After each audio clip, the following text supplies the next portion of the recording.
সুপ্রিয় দর্শক মণ্ডলী ও শ্রোতাগণ, আসসালামু আলাইকুম ওয়া রাহমাতুল্লাহি ওয়া বারাকাতুহু। আশা করছি আল্লাহর অশেষ মেহেরবানি ও রহমতে আপনারা সকলেই ভালো আছেন এবং সুস্থ আছেন। এখন চলছে আল্লাহর ৯৯টি নামের সিরিজ।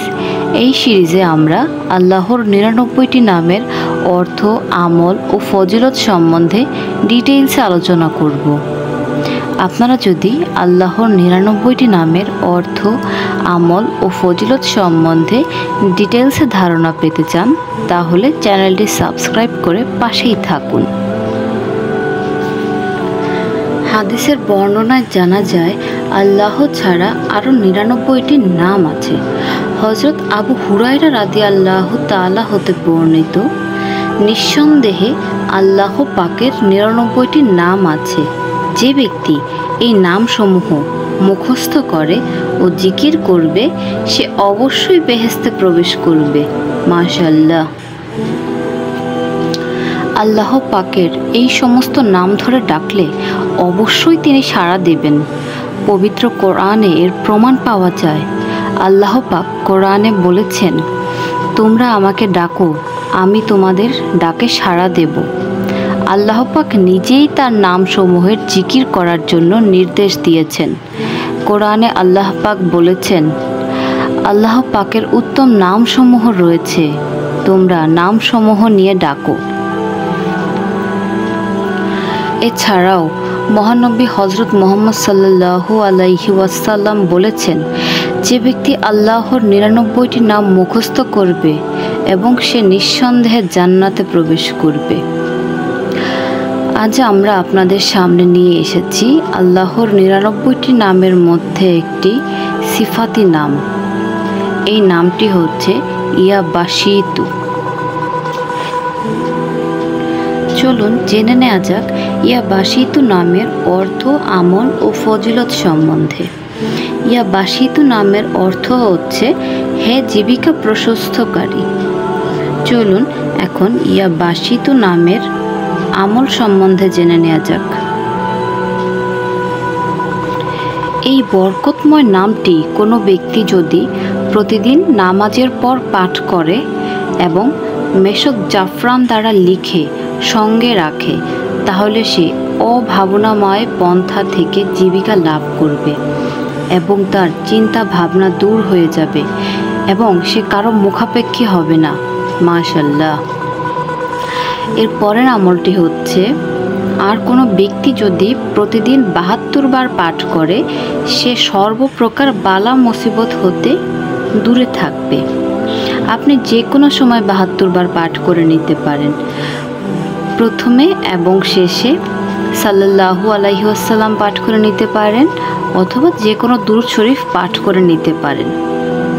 তারপরের আমলটি হচ্ছে, কোনো ব্যক্তি শেষ রাতে উঠে এই নামটি ১০ বার পাঠ করলে সে সর্বদা সুখী থাকতে পারে, খুশিতে থাকতে পারে, কোনো দুঃখ কষ্ট থাকবে না। অভাবিত স্থান হতে তার কাছে জীবিকা আসতে থাকবে। সুবহানাল্লাহ। পাগলপনার রোগীকে এই ইসলামের নকশা লিখে ৭ দিন ধৌত করে পান করালে আল্লাহর ইচ্ছায় সে রোগী আরোগ্য লাভ করবে। সুবহানাল্লাহ। এছাড়াও আরও একটি আমল আছে, সেটি হচ্ছে সালাতুল হাজতের পর এই নামটি ১০০০ বার পাঠ করতে হবে। এই নামটি সালাতুল হাজতের পর ১০০০ বার পাঠ করলে রিজিকের বরকত হয়, রিজিক বাড়ে। আপনারা নিচে ইয়া বাসিতু নামের নকশাটিও দেখতে পাচ্ছেন। এছাড়াও আরও কিছু ফজিলত আমি আপনাদের সামনে তুলে ধরছি।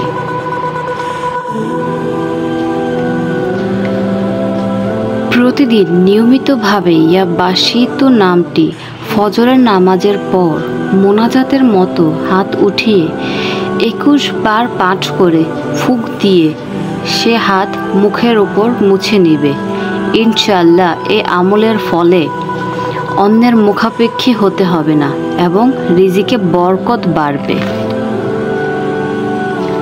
মোনাজাতের সময় মুখে হাত মোছার পূর্বে 3 বার ইয়া বাসিতু নামটি পাঠ করে হাত মুছলে সে কখনো অন্যের মুখাপেক্ষী হবে না। তারপর আরও একটি আমল হচ্ছে তাহাজ্জুদ নামাজের সময় হাত উঠিয়ে 10 বার ইয়া বাসিতু নামটি পাঠ করে নিজের মুখে হাত মুছে দিলে এবং মনের ভিতর যে আশা আছে তা বলে দোয়া চাইলে প্রয়োজন বা হাজত পূরণ হয়, মনের আশা পূরণ হয়। চাশতে নামাজের পর 10 বার পড়লে জীবিকায় অঢেল পরিমাণ বরকত হয়। শেষ রাতে হাত উঠিয়ে 10 বার ইয়া বাসিতু নামটি পাঠ করলে সর্বদা খুশি থাকবে এবং দুঃখ কষ্ট থাকবে না। অভাবিত স্থান হতে তার কাছে জীবিকা আসতে থাকবে। এরপর খুবই গুরুত্বপূর্ণ একটি আমল নিয়ে আলোচনা করতে যাচ্ছি। সেটি হচ্ছে যদি কারো স্বামী বদমেজাজি হয়ে থাকে অথবা চরিত্রহীন হয়ে থাকে তাহলে পরপর 3 দিন ফজরের নামাজের পরে এই নাম 300 বার পাঠ করে পানিতে ফুঁক দিয়ে স্বামীকে পান করালে উপরে উল্লেখিত দোষগুলো স্বামীর দূর হয়ে যাবে, বদমেজাজি স্বামী ভালো হয়ে যাবে ইনশাআল্লাহ। সুপ্রিয় দর্শক মণ্ডলী ও শ্রোতাগণ, আল্লাহর 99টি নামের অর্থ, আমল ও ফজিলত নিয়ে আমরা এই চ্যানেলের পক্ষ থেকে ডিটেলসে ভিডিও দিতে থাকব। আপনারা যদি আল্লাহর 99টি নামের অর্থ, আমল ও ফজিলত সম্বন্ধে ডিটেলসে ভিডিও পেতে চান এবং জানতে চান তাহলে চ্যানেলটি সাবস্ক্রাইব করে পাশেই থাকতে পারেন। ভিডিওটি যদি আপনাদের একটুও ভালো লেগে থাকে বা কোনো উপকারে এসে থাকে তাহলে অনুগ্রহ করে লাইক, কমেন্ট এবং শেয়ার করতে পারেন। এতে করে আপনাদের এক একটি করে লাইক, কমেন্ট ও শেয়ার আমাদের ভালো কাজের উৎসাহ বাড়িয়ে দেয় বহু গুণে। সুপ্রিয় দর্শক মণ্ডলী, আশা করছি আপনারা ইয়া বাসিতু নামের আমলটি করবেন এবং ফজিলত লাভ করবেন। আমিন।